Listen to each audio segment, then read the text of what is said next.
carta de Paulo a Timóteo, uma carta pastoral. Nós estamos já finalizando a exposição desta carta. Se alguém perdeu algum estudo, está na página da nossa igreja, na playlist, onde você pode ver todas as exposições feitas nessa primeira carta. Então vamos abrir esse texto agora, 1 Timóteo, capítulo 6, verso 3 até o versículo 10. E nós iremos falar sobre o cristão e o dinheiro, à luz do Evangelho. Vamos ler juntos essa passagem? Mesmo assentado como vocês estão, nós estaremos lendo essa passagem para nossa edificação.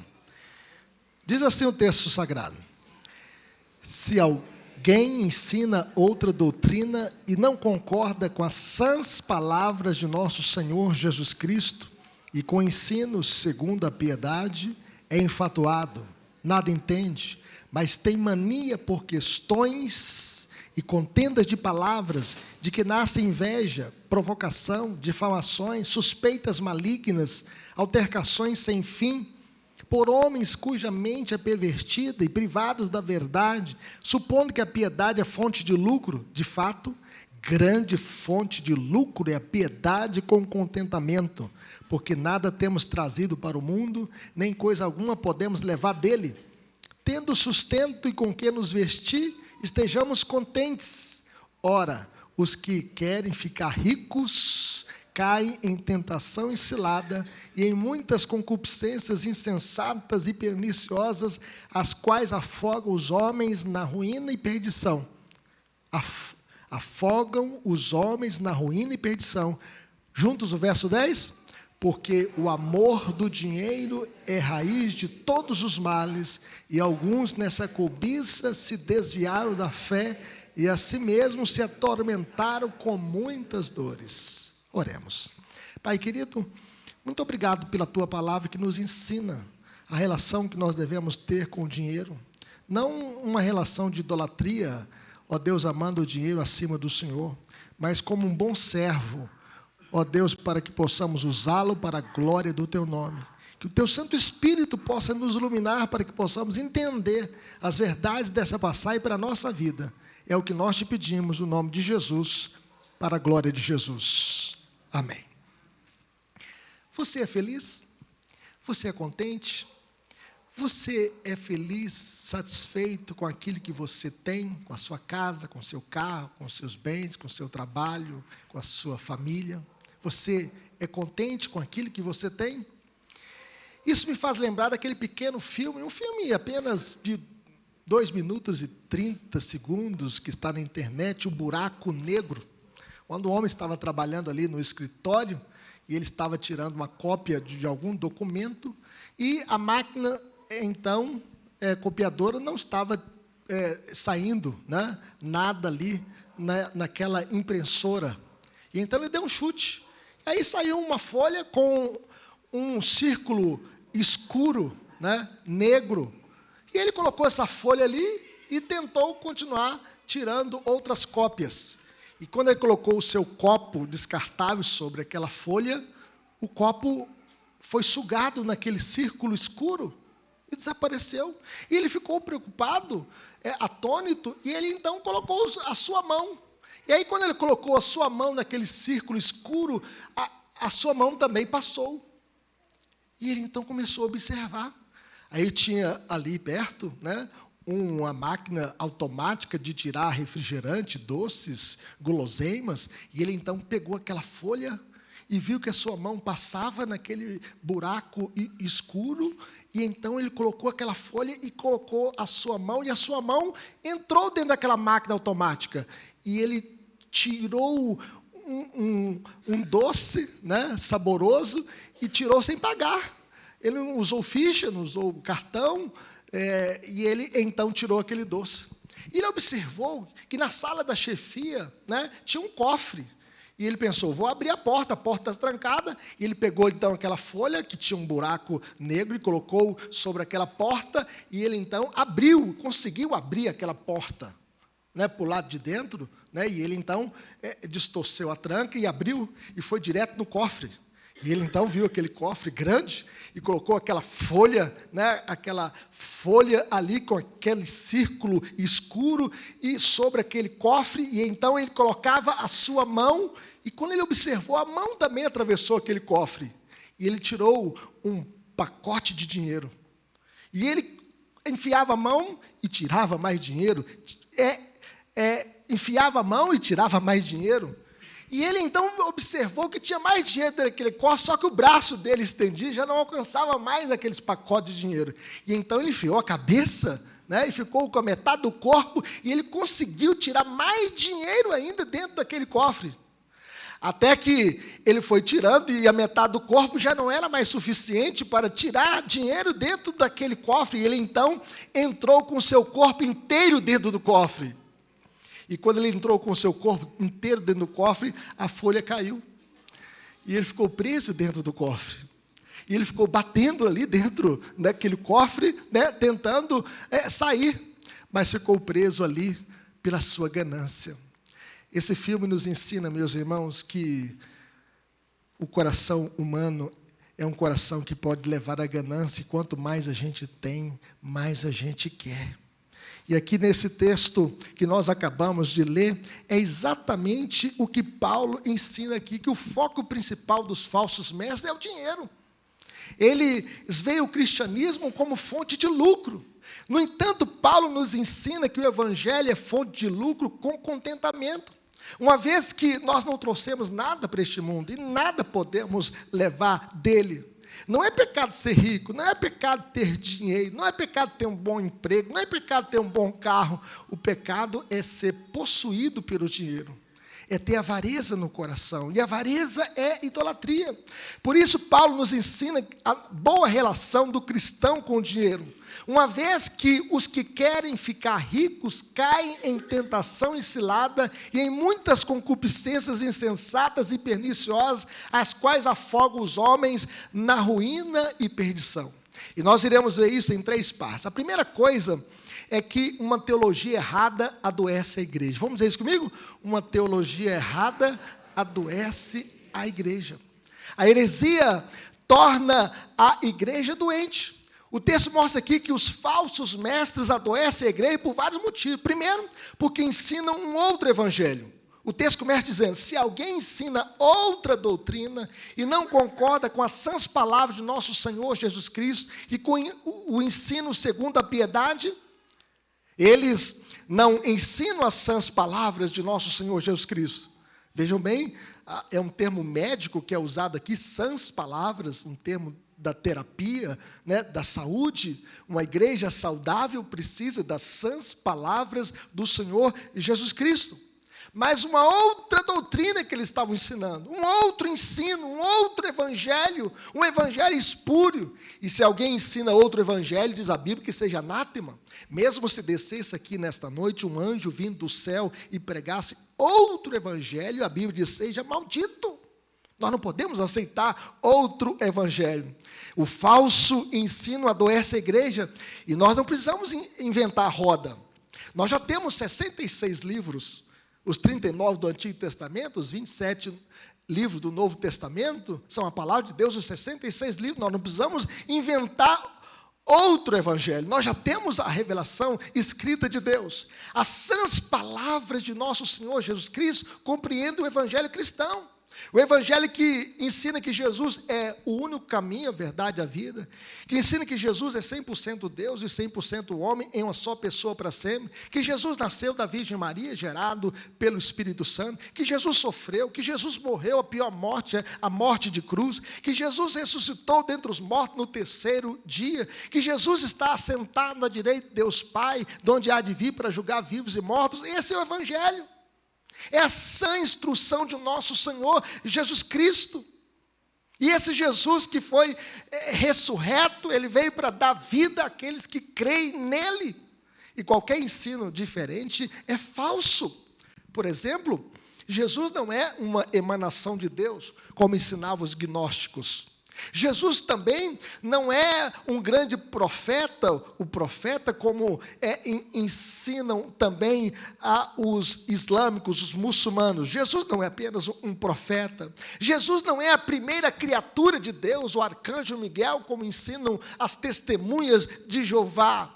Jesus é o eterno Filho de Deus, que se fez carne e que habitou entre nós, cheio de graça e verdade, e vimos a sua glória, glória como do unigênito Pai. Ele é o Redentor dos eleitos de Deus. Como o canto que nós cantamos nesta noite, para que iremos?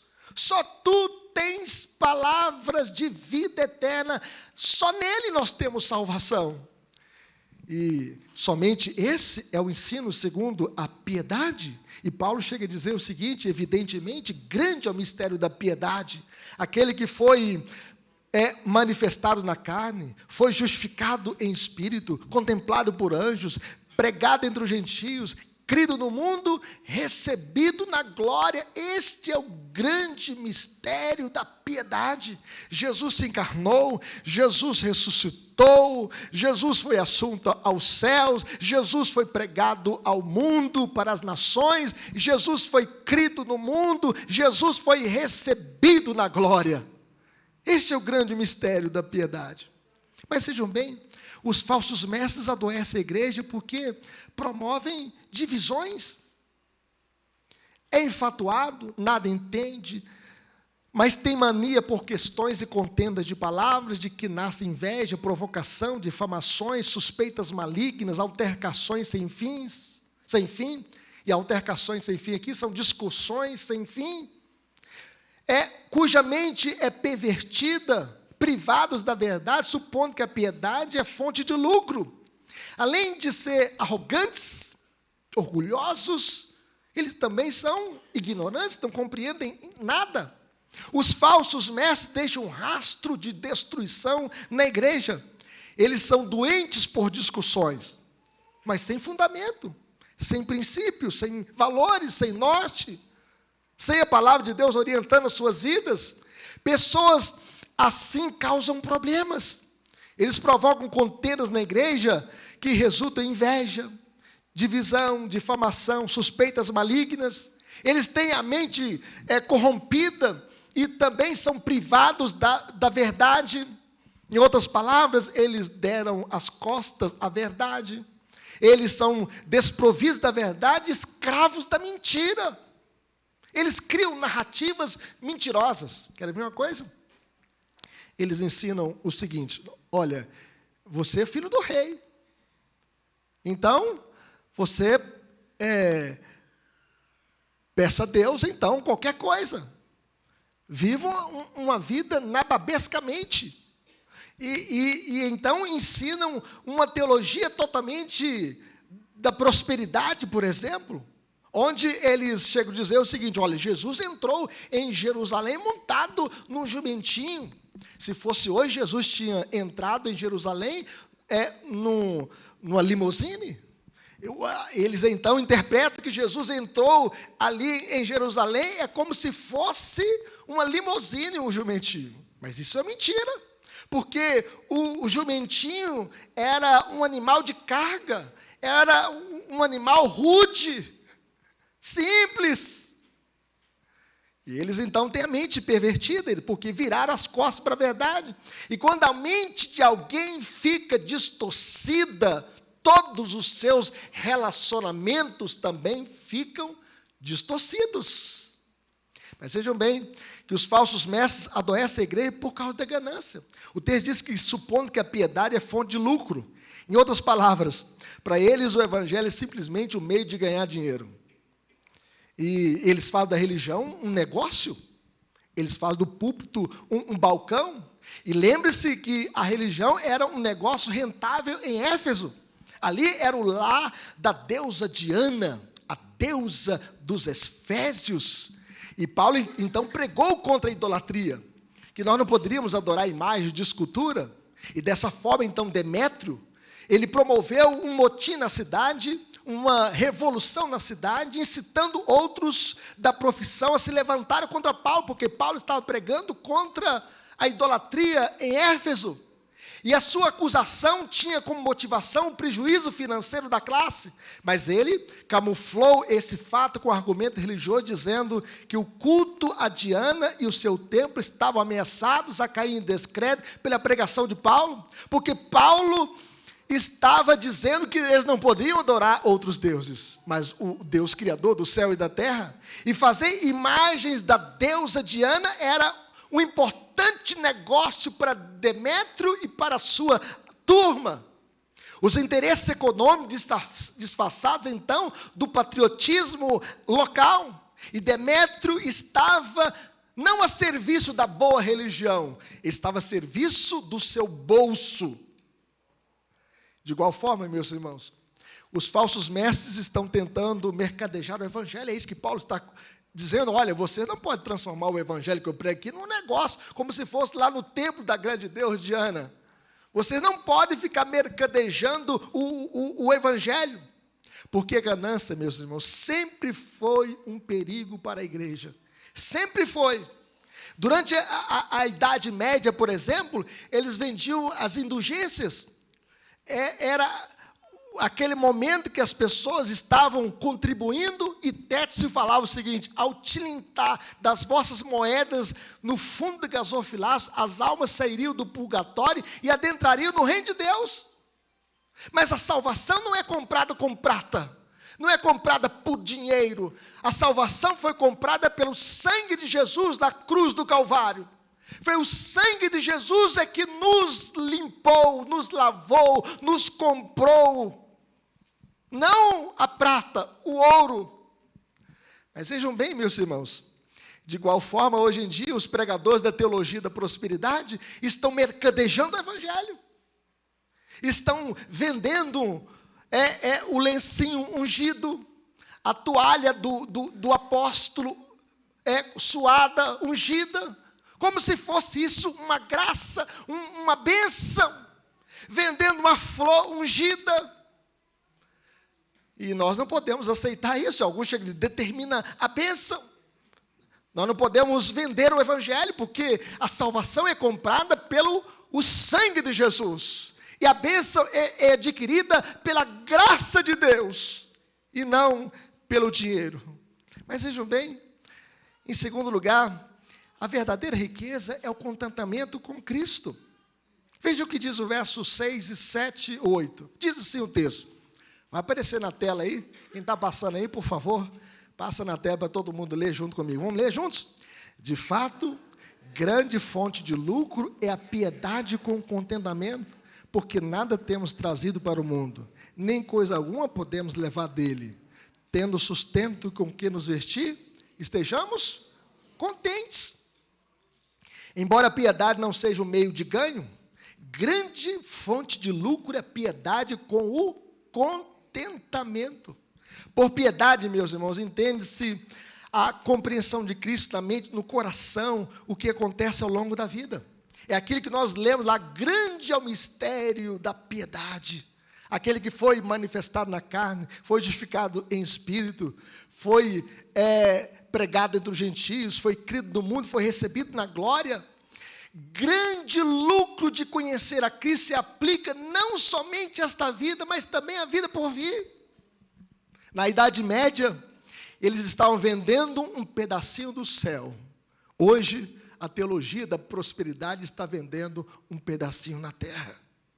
Mas a fé em Jesus, meus irmãos, é um investimento perfeito, pois o seu lucro é para a vida eterna. Porque tudo aquilo que nós adquirimos aqui, fica aqui. Mas a fé em Jesus nos leva além desta vida, porque se a nossa esperança em Cristo se limita apenas a esta vida, nós somos os mais infelizes de todos os homens. Segundo John Stott, o contentamento genuíno não é autossuficiência, mas a cristossuficiência. Cristo é suficiente para nós, Ele é o nosso Redentor, Ele é o nosso Salvador. E a pessoa realmente piedosa, ela tem paz com Deus, ela tem comunhão com Deus, ela tem alegria espiritual, ela tem a certeza da salvação, ela tem a convicção de que todas as coisas cooperam para o bem daqueles que amam a Deus, daqueles que são chamados segundo o seu propósito.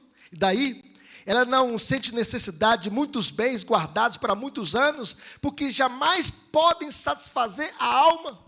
Como Jesus disse: louco, esta noite te pedirão a tua alma, e o que tens preparado, para quem será? A pessoa piedosa, ela vive contente com o que tem. Ela agradece a Deus o pão de cada dia, ela agradece a casa que tem, o trabalho que tem, a saúde que tem, os filhos que tem, os móveis que tem. A pessoa piedosa vive contente com o que tem.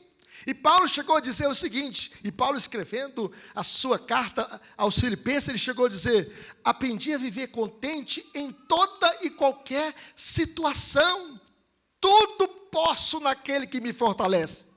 Ele estava preso, ele estava enjaulado por causa do evangelho, perseguido por causa do evangelho, e mesmo assim nada roubava a sua alegria, porque a sua alegria era uma pessoa, o seu contentamento era Cristo na sua vida. Uma das coisas que o diabo, meus irmãos, semeou no jardim do Éden foi a insatisfação. O diabo chegou assim para Eva, seguindo: olha, você pode ser uma mulher melhor. Olha, você precisa comer do fruto da árvore do conhecimento do bem e do mal. E a Eva falou: não posso. Não, eu posso comer de todas as demais árvores, mas dessa não, porque esta árvore do fruto do conhecimento do bem e do mal é o fruto proibido, eu não posso comer desse fruto. E aí então o diabo diz: é mentira, você pode comer, é porque Deus sabe que no dia em que deles comerem, você vai se tornar igual a Deus. Veja bem que a gente quer sempre algo mais. Nós devemos, meus irmãos, aprender o segredo do contentamento com Cristo. Por esta razão, nós devemos entender que nós nada levamos desta vida. Quando você nasceu, como é que você nasceu? Nu, sem dente, careca. Alguns nasceram careca, né? E alguém chega a dizer: o que vier depois é lucro. Nós nada trouxemos para esse mundo. E quando você morrer, o que você vai levar deste mundo? Nada. Até a roupa do seu guarda-roupa, o terno que você vestir naquele dia, Denis, vai ser alguém que vai colocar em você. Porque caixão não tem gaveta. Caixão não tem gaveta, meus irmãos. Cada pessoa que já viveu, entrou e saiu do mundo da mesma maneira. Todos os nossos pertences vão ficar ao lado da sepultura. Não vai depois da sepultura. Isso era verdadeiro para os nossos primeiros pais. Adão e Eva vieram para o mundo sem nada, e eles partiram do mundo sem nada. O Senhor diz: tu és pó, e ao pó tornarás. O mesmo era verdadeiro para Jó, um homem temente a Deus, o homem mais rico do mundo antigo. A Bíblia diz que ele possuía 7.000 ovelhas, 3.000 camelos, 500 juntas de boi. Olha, 1.000 bois. Juntas de bois, você sabe que são bois já treinados para arar a terra. Bois de 20 arroba.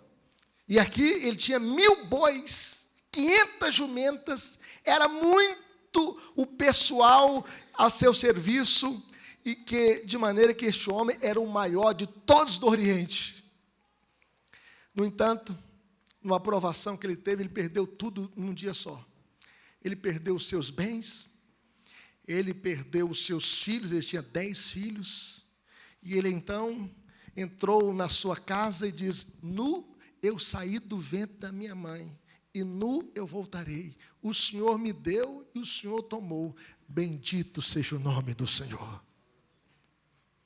Ah, meus queridos irmãos, cada ser humano morre sem levar um tostão desta vida. E como aquela velha história de um milionário, né?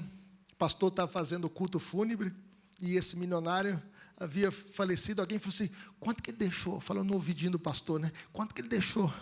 O pastor olhou para ele e falou: deixou tudo.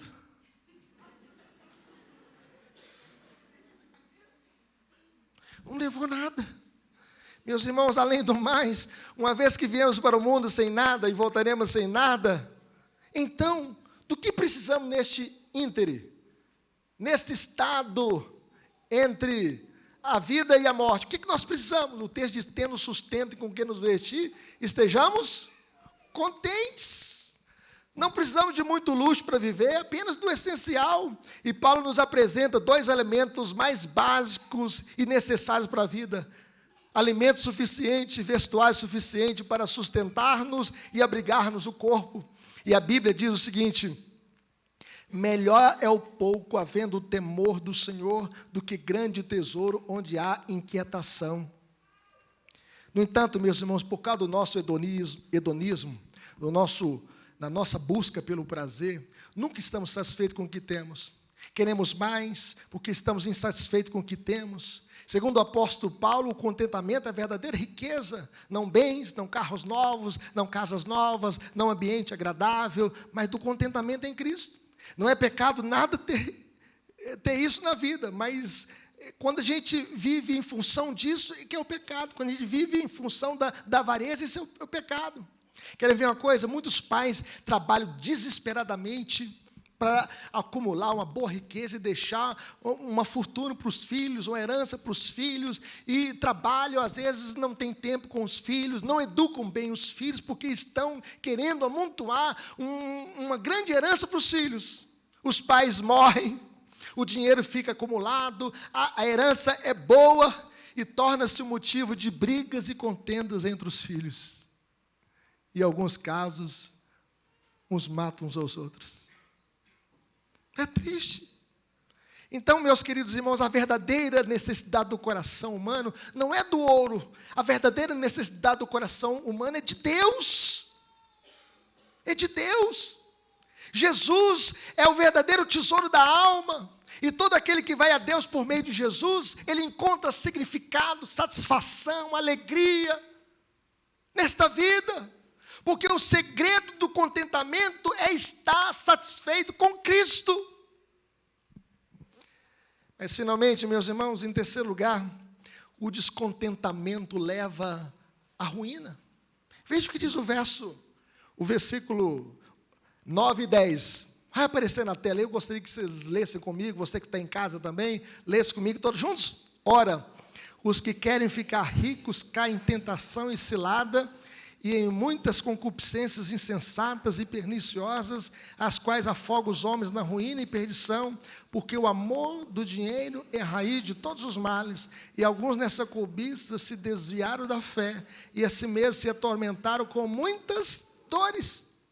Observe, meus irmãos, que aqui Paulo não escreveu, os que são ricos caem em tentação. Olha bem.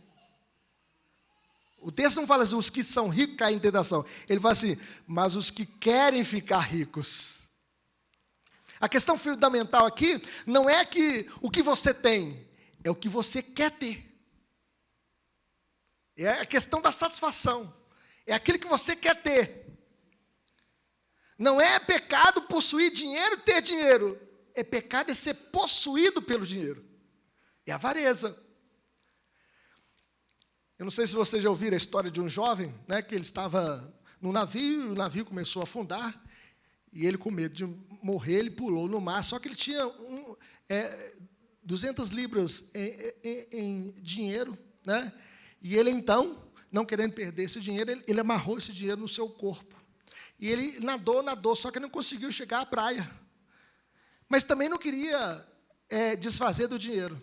E ele tentou nadar, só que o peso foi maior e ele foi para o fundo do mar e morreu. E aí alguém perguntou assim, quando ele afundava, ele tinha o ouro ou o ouro o tinha? Ele tinha o dinheiro ou o dinheiro o possuía? E esse jovem se afundou na ruína e na perdição, literalmente. Não é pecado ser rico, o pecado é ser avarento. É colocar o dinheiro em primeiro lugar na vida. Se Jó, por exemplo, amasse o dinheiro mais do que a Deus, quando ele perdeu tudo, ele tinha tirado a sua própria vida. Se o dinheiro fosse a coisa mais importante na vida de Jó, ele teria dado cabo da sua vida. Eu não sei se você se lembra aqui, na época que o Collor pegou o dinheiro de todo mundo e travou o dinheiro, Só podia tirar naquela época R$50, nem sei, o dinheiro mudou tantas vezes que eu não sei. E eu lembro que um homem na região de Governador Valadares tinha vendido uma fazenda e depositou o dinheiro todo, porque os juros eram de 100%. Eu não sei se vocês lembram, os mais jovens aí, ó, né? Da gente fazendo compra com os pais e vinha a maquininha remarcando. Lembra disso? Quem lembra aqui? Era naquele tempo. O cara vendeu a fazenda para ganhar juros sobre juros e multiplicar o seu dinheiro. Só que quando o Collor travou tudo, ele ficou tão desesperado porque não podia mais movimentar, a não ser uma pequena parcela do seu dinheiro, ele atirou no próprio ouvido. Porque o dinheiro era o dono do seu coração. Meus queridos irmãos, a avareza não produz satisfação. A Bíblia diz que quem ama o dinheiro jamais dele se farta, e quem ama a abundância nunca se farta da renda. Porém, tudo isso também é vaidade. O ganancioso, ele trilha os caminhos da queda. O texto mostra aqui para nós que ele trilha o caminho da tentação e da cilada. Os que querem ficar ricos caem em tentação e cilada. O desejo de ficar rico leva o indivíduo a muitas tentações e armadilhas. A tentação de enriquecer por meios imorais, por exemplo, o tráfico de drogas. Por que o tráfico de drogas é tão poderoso no mundo? Por causa do dinheiro. O desvio do dinheiro público. Por que nós tivemos recentemente no Brasil, e continua tendo ainda, né? O desvio do dinheiro público? Tivemos o mensalão, o petrolão, o meião, o cuecão, o malão. Não é assim. É a ganância, meus irmãos. É a avareza. Né? Então, a tentação de enriquecer por meios imorais. O desejo de ficar rico leva muitos a negociar princípios, a relativizar valores absolutos, mentir, roubar, corromper, ser corrompido. Em segundo lugar, o ganancioso trilha o caminho dos prazeres. O texto diz, em muitas concupiscências insensatas e perniciosas. Muitos que querem ficar ricos para a satisfação dos desejos carnais. Querem ver? A pessoa fica rica, ele fica poderoso, né? Famoso, ele começa a comprar o amor, né? Aí ele tem uma mulher de 40, ele troca por 2 de 20. É a satisfação. São concupiscências insensatas e loucas, perniciosas. Em terceiro lugar, meus irmãos, o ganancioso trilha o caminho da ruína e destruição, os quais afogam os homens na ruína e perdição. A ganância leva as pessoas a se afundar na desgraça e na destruição. Na busca da riqueza, perdem a paz, a família, a vida e a própria alma. Jesus chega a dizer o seguinte: o que adianta o homem ganhar o mundo inteiro e perder a sua alma? Eu sou de Governador Valadares, né? E eu vi muitos saindo de Governador Valadares, indo para os Estados Unidos, passando pelo México, atrás do sonho americano. E foram com a promessa de mandar dinheiro para comprar uma casa própria, para comprar um carro melhor, para dar uma qualidade de vida para os filhos. E o pai foi sozinho com aquele sonho americano de ganhar dólar, e aí encontrou um outro amor e divorciou daqui, ficou. Ou ele ganhou dinheiro lá e a mulher também abandonou o marido. Ah, meus queridos irmãos, o que adianta um homem ganhar o mundo inteiro e perder a sua alma? Em quarto lugar, o ganancioso trilha o caminho da idolatria. O texto fala assim, verso 10, vamos ler comigo? Porque o amor do dinheiro é a raiz de todos os males, e alguns nessa cobiça se desviaram da fé, e assim mesmo se atormentaram com muitas dores. O problema aqui não é o dinheiro, mas o amor ao dinheiro. O texto fala assim, o dinheiro é a raiz de todos os males. Não é o dinheiro não, é o amor ao dinheiro, é o seu coração. O amor ao dinheiro é a raiz de todos os males. O dinheiro em si é moralmente neutro. O problema não é ter o dinheiro no bolso. O problema é o dinheiro ser dono do seu coração. Assentar no seu coração. Esse é o problema. O amor ao dinheiro leva o homem à apostasia. Leva o homem a abandonar a Deus, a afastar-se de Deus, a dizer que é Deus, não conheço Deus. Quando eu tinha 19 anos de idade, eu fui para Taubim, encontrei um homem, E eu falando de Jesus, de salvação, que Jesus nasceu, que Jesus morreu, que Jesus ressuscitou, que Jesus vai voltar, e ele morreu na cruz para nos salvar. E tinha um homem lá que era dono de uma rede de postos, e ele bateu no bolso assim: Deus para mim é dinheiro no bolso.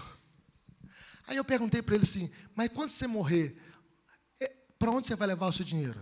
Ele falou: eu não sei, deve ficar aqui. Então, o seu Deus não pode nem te salvar da morte. O seu Deus não pode ir além do túmulo. Ah, meus queridos irmãos, o amor ao dinheiro leva o homem à apostasia. Ananias e Safira mentiram com respeito ao valor da oferta dada à igreja, e ambos morreram às portas da igreja.